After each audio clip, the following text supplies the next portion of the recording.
Hey Freedom Gorillas, today I have the Sig P322. I'm going to show you all the Holosuns that install on this that will have a co-witness. And as a bonus, I'm going to show you the Sig Compact X just because it's installed and I haven't taken it off yet. And for those of you who don't know what I'm talking about, when I talk about co-witnessing, all I'm talking about is how much of the front iron sight are you able to see with an optic installed.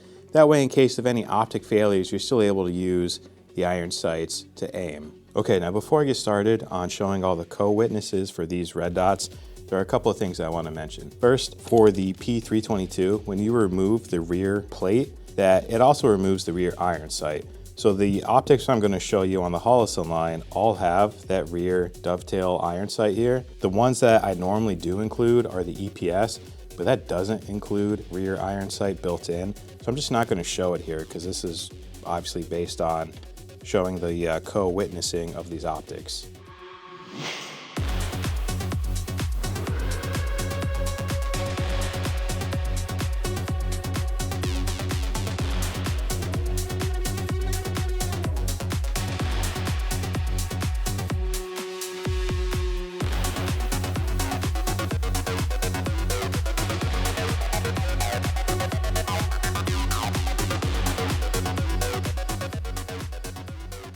So there you have it. There's everything that fits on the Sig P322.